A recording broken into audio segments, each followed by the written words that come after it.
무사셋. 안녕하세요. 생활 속 법률을 풀어드리는 무사, 법무사 김청산입니다. 안녕하세요. 꼼꼼함을 바탕으로 재산을 지켜주는 무사, 세무사 전용진입니다. 안녕하세요. 일과 사람 사이의 균형을 지키는 무사, 노무사 안은지입니다.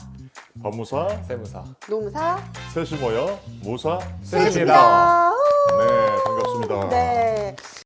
무사셋.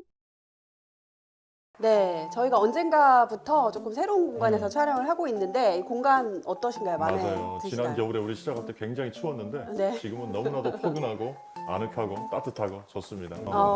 네네네. 저는 무엇보다도 이 공간의 이름이 굉장히 마음에 듭니다. 뭐죠? 네.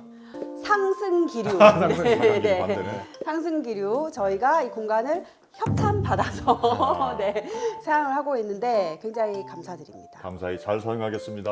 네. 영등포구청역 5번 출구에 있습니다. 아하. 지속적인 협찬 부탁드립니다.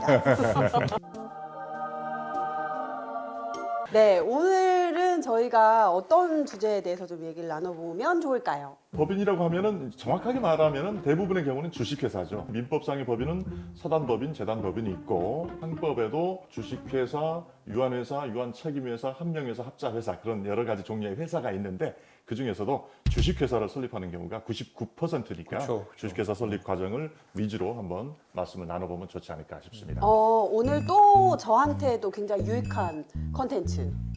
법인 설립. 네, 법인 네, 설립 네. 계획이 있으세요? 아니 그게 아니라 궁금한 게 개인 사업자를 하다가 법인으로 전환을 해야겠다 이런 분들이 많거든요. 도대체 왜 언제 이렇게 법인 전환을 하는 게 좋은지. 개인 네. 사업자에서 법인으로 전환하는 걸 이제 법인 전환이라고 하는데 왜 법인을 전환하냐? 이유는 다 똑같습니다. 그렇지. 세금이 많이 나서 그렇지. 그래요. 돈 때문에. 네, 돈 때문에. 좋겠다. 근데 그 정확한 기준이 있는 건 아니에요. 보통 우리가 법인을 전환할 때 성실 사업자에 대한 기준, 매출액 기준이 있어요. 그거 넘어가지 않을 정도의 매출액이 발생되어졌을 때 일단 법인으로 전환하는 경우가 많죠. 좋다. 저도 성실 사업자 되고 싶은데. 불성실하세요? 성실할 수 있는데 좋겠다.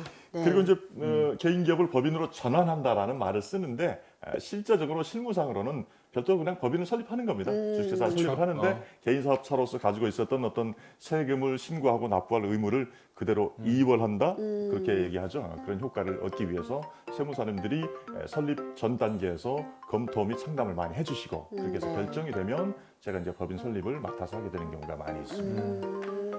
저한테 어떤 질문을 많이 하시냐면 근로자가 몇 명 정도 됐을 때 법인 전환하는 게 좋아요? 저도 이거를 그거 너무 이제 궁금했어요. 네, 사전에 문의를 되게 많이 하시거든요. 여러분 뭐라고 답변하세요? 노무는 개인 사업자, 법인 사업자 어떤 형태로 하는가에 사실은 전혀 상관이 없어요. 이런 건 없어요? 법인 사업자일 때 무언가 제약사항이 더 많다라던가 그런 것도 없어요. 전혀 없어요? 네, 네, 네, 법무 쪽은 또 그렇구나. 네, 네, 네. 법무 쪽은 어떻게 답변을 드리면 좋을지 모르겠는데요. 저희도 전혀 없습니다.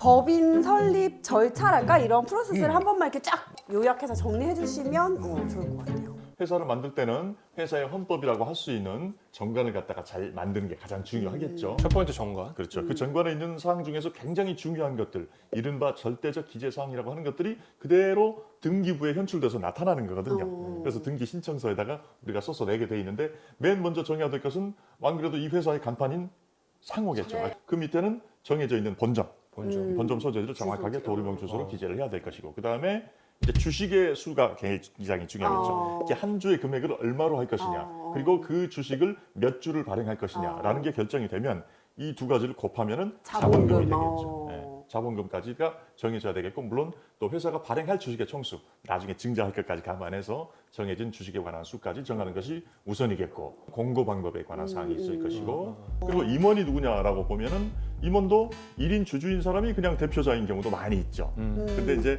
실제적으로 하다 보면은 이 주주가 아닌 임원이 또 한 명은 필요하거든요. 그래서 한 분이 주주이자 대표자, 그러니까 사내 이사가 되시고 대부분 뭐 배우자나 주변에 아는 사람한테 부탁을 해서 그분을 감사로 취임을 시키는 경우가 많이 있습니다. 주식을 갖고 있지 않은 사람이 맞습니다. 이사로 한 예, 명은 있어요. 왜냐하면 주식회사의 설립 과정을 조사 보고를 해야 되거든요. 그 조사 및 보고를 해야 되는 사람은 주주가 아닌 사람, 그러니까 발기인이 아닌 임원이어야 되거든요. 그래서 보통 사내이사로 또 추가로 해도 되는 경우도 있겠지만 감사를 두는 경우가 대부분입니다. 아 그렇구나. 아, 그래서 감사. 그러니까 임원은 보통 2명이 들어가는 거죠. 예. 어. 한 사람이 주인이고 대장이지만 한 명 정도는 더 임원을 선임을 하곤 합니다. 그다음에 가장 중요한 건 회사의 목적. 설립 목적? 우리 회사는 어떠한 사업을 영위함을 목적으로 한다라고 보통 맞아. 정관 2조에 나와 있잖아요. 이것도 진짜 중요한 그게 것 제일 같아요. 중요하죠. 네. 세무사님하고도 좀 관련이 있을 텐데 음. 제조업, 도소매업, 수출입업, 무역업 이렇게 적어서 내시는 분이 있는데 그렇게 되면은 고정 공고가 나게 돼 있습니다. 아. 어떠한 품목 내지는 서비스를 어떻게 한다라는 정도까지는 정해줘야 돼요. 조금 더 디테일하게. 그렇죠. 그리고 이제 이런 질문을 가지실 수가 있잖아요. 우리가 법인을 설립하려고 하는데 법인 명의 계좌가 있을 수가 없지 않냐? 당연한 말이죠. 그러니까 발기인 대표의 명의로의 계좌로 돈을 모으는 겁니다. 그래가지고 그 잔고증명서를 첨부해서 주식회사를 설립하고 등기가 되고 나면 그걸 가지고 세무사님의 도움을 받거나 또는 그 오너 되시는 분이 직접 사업자 등록 신청을 하게 되는 거죠. 사업자 등록증이 나오면 그걸 가지고 은행으로 달려가서 법인 비로소 통장을 법인 명의의 만드는구나. 통장을 만들게 되는 거죠. 그러면은 딱 정관을 딱 만들었습니다. 네네. 법인을 설립하기까지가 보통 며칠이 되는 보통 며칠? 제가 이제 안내를 해드렸던 것, 지금까지 설명해드렸던 것들이 이미 다 결정이 되고 또 해당 서류와 도장들이 다 준비가 돼 있고 비용 입금도 다 돼 있고 해서 스탠바이 해가지고 다 도장 찍고 서류 다 만들고 세팅을 했어요. 그래가지고 등기를 접수했어요. 그러면 보통 2, 3일 정도면 등기가 완료가 됩니다. 금방 되네. 하기는 그 준비 과정이 오래 걸리는 거지. 맞아요. 그게 다 갖춰져 있으면 특수한 케이스가 아닌 경우. 2, 3일 내로. 무사셋 무사셋